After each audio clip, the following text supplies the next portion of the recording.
அனைவருக்கும் தினம் ஒரு தகவல் சார்பாக இனிய வணக்கங்கள். இன்றைக்கி நம்ம பார்க்க போகிற பதிவு நமக்கு நாளை வந்திருக்கக்கூடிய சக்தி வாய்ந்த சனி அமாவாசையும் சனிப்பெயர்ச்சி நாளும். எல்லாருமே சனிப்பெயர்ச்சி அப்படின்னு சொன்ன உடனே டக்குன்னு மனசுக்குள்ளே ஒரு பயம் வந்துடுது. ஐயோ, நமக்கு கண்டக சனி வந்துருச்சோ, நமக்கு ஜென்ம சனி வந்துருச்சோ, அப்படி இப்படின்னு சொல்லிட்டு சனீஸ்வரனை நினச்சி நம்ம பல விதத்தில் பயப்படுறோம். ஆனால் ஒன்று மட்டும் நினச்சிக்கோங்க, சனி பகவான் எப்பயுமே நியாயமான முறையில் நீங்கள் நல்லது பண்ணியிருந்தால் நமக்கு நன்மைகள் கொடுப்பாரு. நம்ம தப்பு பண்ணியிருந்தால் அதற்கான ஒரு தண்டனைகளை நம்ம அந்த ஒரு பீரியடில் நம்ம அனுபவிச்சு தான் ஆகணும். அதற்காக தண்டனைகள்ங்கிறப்ப பெரிய அளவில் தண்டனைகள்லாம் கிடையாது. நமக்கான அந்த மனசு பக்குவப்படும் பார்த்திங்களா, அந்த ஒரு பக்குவத நிலையை கொடுக்கக்கூடியவர் தான் சனி பகவான். நமக்கு எப்பயுமே ஒரு சனி மாற்றங்கள், சனி பெயர்ச்சிகள் அப்படிங்கிறப்ப நம்ம சின்ன சின்ன பரிகாரங்கள், சின்னதான சனி பிரீத்தி இதெல்லாம் செஞ்சுக்கிட்டாலே போதுங்க, எப்படிப்பட்ட தோஷத்துலேருந்து நம்ம நிவர்த்தி ஆகலாம். அப்படி நமக்கு நாளைக்கு வந்திருக்கக்கூடிய சனி அமாவாசையும் சனி பயிற்சினால் நம்ம செய்யக்கூடிய சின்னதான ஒரு விஷயம், அதாவது காக்காக்கு கொடுக்கக்கூடிய சின்ன ஒரு விஷயம்தான். ஆனால் அதை நாளைக்கு நம்ம செய்கிறப்ப நம்முடைய வாழ்க்கையில் நல்லபடியான ஒரு முன்னேற்றம், எப்படிப்பட்ட தோஷங்கள், பித்ரு தோஷமாக இருக்கட்டும், சனி தோஷமாக இருக்கட்டும், இதிலிருந்துலாம் நமக்கு நிவர்த்தி தரக்கூடிய அற்புதமான ஒரு நாளாக அமைஞ்சிருக்கு. அப்படி செய்யக்கூடிய எளிமையான விஷயங்கள் பற்றின மிக முக்கியமான ஒரு பதிவு தான். பதிவுக்குள்ளே போகிறதுக்கு முன்னாடி நம்முடைய சேனலை சப்ஸ்கிரைப் பண்ணாமல் பார்த்துட்ருக்கோங்க, கண்டிப்பாக சப்ஸ்கிரைப் பண்ணிக்கோங்க. அப்போ தான் எங்களுடைய எல்லா நல்ல நல்ல பதிவுகளுமே உடனுக்குடனே வரும். இப்போ பதிவை பார்க்கலாம். நாளை வந்திருக்கக்கூடிய சனிப்பெயர்ச்சியும் சனி அமாவாசையும் தாங்க விசேஷமே. ஏன்னா நமக்கு இது மாதிரியான நிகழ்வுகள் ரொம்ப அபூர்வமாக தான் வரும். இந்த நாளில் முதல் காரியமாக நம்ம செய்ய வேண்டியது முன்னோர்களுக்கான விஷயங்கள் தான். ஏன்னா முன்னோர்களுக்கு உங்கள் வீட்டில் எப்படி படையல் போட்டு நீங்கள் சுவாமி கும்பிட்றீங்களோ அதற்கு ஏற்ற மாதிரி நீங்கள் வணங்கிக்கோங்க. ஆனால் அமாவாசை நாளில் எல்லாருமே செய்யக்கூடிய ஒரு விஷயம் என்னென்னு கேட்டிங்கன்னா, காகத்திற்கு உணவளிப்பது. நம்ம எதற்காக இப்படி காக்காக்கு நம்ம சாப்பாடு வைக்கிறோம் அப்படின்னா, காக்காங்கிறது சனி பகவானுடைய ஒரு வாகனம். யமலோகத்தில் இருக்கக்கூடிய, யமலோகத்துடைய வாசலில் காத்திருக்கக்கூடிய யமனுடைய தூதுவன் தான் காகம்னு சொல்லப்படுது. நம்ம சாப்பிட்றதுக்கு முன்னாடி எப்பயுமே ஒரு கைப்பிடி உணவு காக்காக்கு வைக்கணும் அப்படின்னு நம்முடைய முன்னோர்கள் சொல்லியிருக்காங்க. ஏன்னா முன்னோர்களுடைய ஆன்மா அவங்க இறந்ததுக்கு அப்புறமேட்டு நம்ம வசித்த இடத்திற்கு திரும்பி வருமா. அப்படி வரப்போ இது மாதிரி காக்கை ரூபத்தில் தான் வரும்னு ஒரு ஐதீகம் இருக்குது.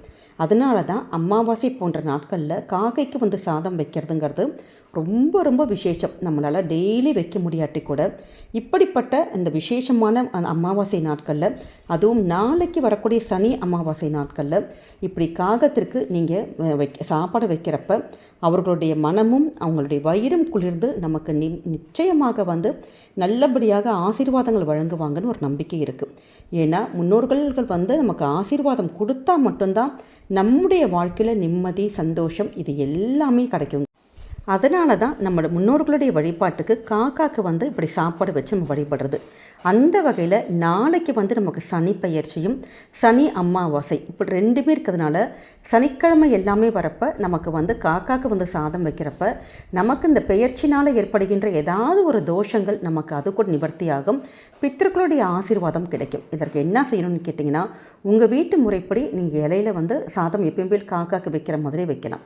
இதோடு கூட காக்காக்கு ஒரே ஒரு கைப்பிடி சாதம், அதில் கொஞ்சோண்டு கருப்பு எள் மட்டும் கலந்து கொஞ்சம் தயிர் ஊற்றி, தயிர் சாதம் மாதிரி பண்ணிவோம் பார்த்திங்களா, அது மாதிரி கையால் பெசரிட்டு கொஞ்சம் கருப்பு திராட்சை இது மட்டும் வச்சாலே போதுங்க. ஏன்னா இப்படி சனிக்கிழமையில் வச்சு நம்ம இது மாதிரி நம்ம காகங்களுக்கு வைக்கிறப்ப நம்முடைய எப்படிப்பட்ட சனி தோஷங்களாக இருக்கட்டும், சனினால் வேறு ஏதாவது பாதிப்புகள், நமக்கு வேறு ஏதாவது சனி அந்த பயிற்சி ஆகுது பார்த்திங்களா, அதன் மூலம் ஏதாவது நமக்கு ஒரு தாக்கம் இருக்கும்னா கூட அது கண்டிப்பாக கம்மியாகும். பித்தர்களுடைய பரிபூர்ண ஆசீர்வாதம் நம்ம ஏற்கனவே ஒரு படையல் மாதிரி வச்சுருப்போம், அதோடு கூட சேர்ந்து கொஞ்சோண்டும் தயிரும் எள்ளும் மட்டும் கலந்துட்டு கருப்பு திராட்சை மட்டும் சேர்த்து நீங்கள் காகத்திற்கு நாளைய தினம் மட்டும் வச்சு பாருங்களேன். குடும்பத்தில் எப்படிப்பட்ட தோஷங்களும் விலகி நல்லபடியாக சந்தோஷம் வர தொடங்கும். ஏன்னா இது ஒரு அற்புதமான ஒரு நிவர்த்தி நமக்கு. இது மாதிரியான ஒரு அமைப்புகள் நமக்கு இது மாதிரி கிடைச்சதே கிடையாது. இப்படி சனிக்கிழமையில் இது எல்லாம் ஒன்று கூடி வரப்போ நிச்சயமாக சின்னதான ஒரு விஷயம்தான். நிறைய பேருக்கு இப்படி வந்து படையல்லாம் போட்டு பழக்கம் இல்லைம்மா அப்படிங்கிறவங்க கூட காலையில் நம்ம குளிச்சுட்டு சாதம் வைப்போம் பார்த்தீங்களா, அந்த சாதத்தில் ஒரே ஒரு கைப்பிடி மட்டும் எடுத்துகிட்டு நம்ம சொல்லுகின்ற முறையில் சின்ன ஒரு தட்டோ ஒரு வாழை இலையில வச்சு பக்கத்தில் கொஞ்சோண்டு தண்ணி மட்டும் வச்சுட்டு காகத்திற்கு நாளைக்கு மட்டும் இந்த முறையில் நீங்கள் செஞ்சு பாருங்கள். குடும்பத்துக்கு நல்ல நல்ல விஷயங்கள், நல்ல ஒரு சுபிக்ஷங்கள் எல்லாமே நமக்கு கிடைக்குங்க. அதே மாதிரி நாளை வந்திருக்கக்கூடிய சனிப்பெயர்ச்சிக்கு சின்னதான நம்ம வந்து வழிபாடுகள் செஞ்சாலே போதும். எப்படிப்பட்ட அந்த சனி தோஷங்களும் அதை நிவர்த்தி ஆகணும் ஒரு ஐதீகம் இருக்குது. இதற்கு என்ன செய்யணும் அப்படின்னு கேட்டிங்கன்னா, நாளைக்கு நீங்கள் மாலை நேரத்தில் நிறைய பேர் கோவிலுக்கு போவாங்க. அப்படி கோவிலுக்கு போகிற பழக்கங்கள் இருக்கவங்க எல் வச்ச தீபம், அதாவது கருப்பு எல் அங்கே கோவில் பக்கத்துலேயே விற்பாங்க. அதாவது எல் வந்து சின்னதான ஒரு முடிச்ச மாதிரி போட்டு நல்லெண்ணெய் ஊற்றி அதில் வச்சு தீபம் ஏற்றுறது, இல்லாட்டி வெறும் நல்லெண்ணெய் மட்டும் வச்சுட்டு அப்படி தீபங்கள் ஏற்றுவாங்க. அது உங்களுக்கு எப்படி சௌகரியம், உங்கள் வீட்டு பக்கத்தில் எது கிடைக்குதோ அது மாதிரியான தீபங்கள் ஏற்றுறது சனீஸ்வரனுக்குங்கிறது அவ்வளோ ஒரு விசேஷம். அதே மாதிரி நாளைக்கு நம்ம செய்யக்கூடிய தானங்கள் உங்களால் என்ன முடியுதோ, அதாவது கருப்பு எள் கொடுக்கலாம், கருப்பு உளுத்தம்பருப்பு கொடுக்கலாம், இரும்பு சம்மந்தப்பட்ட பொருட்கள் கொடுக்கலாம். இது மாதிரி வந்து தானங்கள் பண்ணுறது வந்து சனி பகவானுக்கு வந்து ரொம்ப ஒரு மகிழ்ச்சி அடைய செய்யுமா. அதே மாதிரி நாளைக்கு அரிசி மாவோட கொஞ்சோண்டு வெள்ளைப்பொடி போட்டு கலந்து நம்முடைய வீட்டு வாசல் நிலைவாசலுக்கு வெளியில் அப்படி தூவி விடுறது, இல்லாட்டி ஏதாவது மரத்துக்கு கீழே அப்படி தூவி விடுறது. அப்படி பண்ணுறப்ப நம்ம வந்து 1000 பேருக்கு வந்து அன்னதானம் செய்ததற்கான ஒரு பலன் கிடைக்கும். அதனால் இந்த ஒரு சின்ன சின்ன விஷயத்தையும் நீங்கள் வந்து செய்ய மறந்துடாதீங்க. இப்போ உங்கள் ஊர் பக்கத்தில் கோவில் இருக்குது அப்படின்னா, இது மாதிரி அமாவாசை வர நாட்களில் இந்த கோவில் குளத்தில் வந்து மீன்கள் இருக்கும் பார்த்திங்களா, அந்த மீன்களுக்கு ஏதாவது ஒரு உணவு, நிறைய பேர் பொறி வாங்கி கொடுப்பாங்க. அது மாதிரியான உணவுகள் வந்து நம்ம கொடுக்குறப்ப நமக்கு வந்து இது மாதிரியான சனியுடைய தாக்கங்கள் ஏதாச்சும் இருந்தால் கூட நிச்சயமாக குறையும். அதே மாதிரி இந்த சனி அமாவாசையில் தீபங்கள் ஏற்றுறதுங்கிறது ரொம்ப ரொம்ப விசேஷம் சொல்லிட்டு வேதத்திலே சொல்லப்பட்டிருக்கு. அதனால் உங்களுக்கு நம்முடைய வீட்டு நிலைவாசலில் நம்ம தீபங்கள் ஏற்றுறதுங்கிறது விசேஷம். அதே மாதிரி மாலை நேரத்தில் சிவன் கோவிலில் போயிட்டு விளக்கேற்றுறதுங்கிறது விசேஷங்க. நம்முடைய வீட்டிலே வந்து முன்னோர்களுக்கான ஒரு தீபம் நம்முடைய சேனலில் கூட இன்னைக்கு கூட போட்டிருப்போம். அந்த தீபத்தையும் வந்து நாளைக்கு தினத்தில், அது அமாவாசை தினத்தில் ராத்திரியில் நம்ம ஏற்றி வைக்கிறப்ப எப்படிப்பட்ட பித்ரு தோஷங்களும் நமக்கு நிவர்த்தி ஆகும். அந்த வீடியோ வந்து லிங்க் வேணால் கூட கீழே நான் உங்களுக்கு டிஸ்கிரிப்ஷன் பாக்ஸில் கொடுக்குறேன்.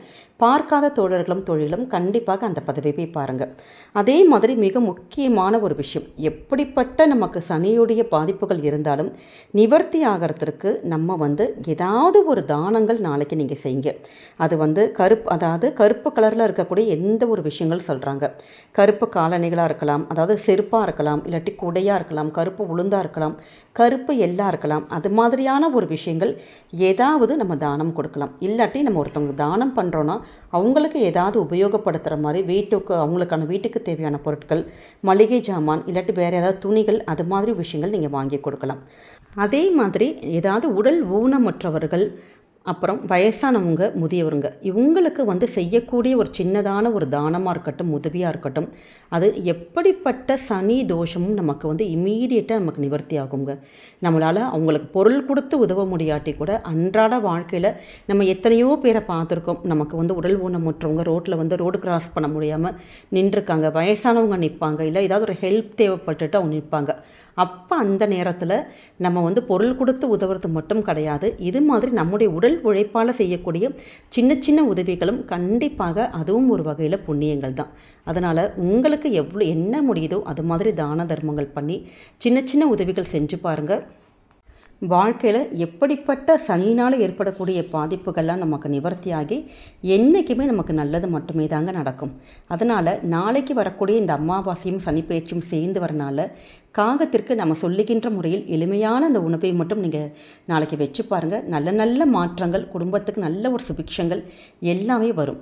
இந்த ஒரு பதிவு கண்டிப்பாக உங்கள் எல்லாருக்குமே பிடிச்சிருக்கும்னு நினைக்கிறோம். பிடிச்சிருந்தால் மறக்காமல் ஃப்ரெண்ட்ஸ் அண்ட் ஃபேமிலி மெம்பர்ஸ்க்கு ஷேர் பண்ணுங்கள், அவங்களும் இதை பார்த்து பயன்பெறட்டும். நம்முடைய சேனலை சப்ஸ்கிரைப் பண்ணி உங்களுடைய ஆதரவுகள், சப்போர்ட்டுகள் எங்களுக்கு என்றைக்குமே கொடுக்கணுங்க. மீண்டும் வேறு நல்ல பதிவோடு உங்களை சந்திக்கிறோம். நன்றி, வணக்கம்.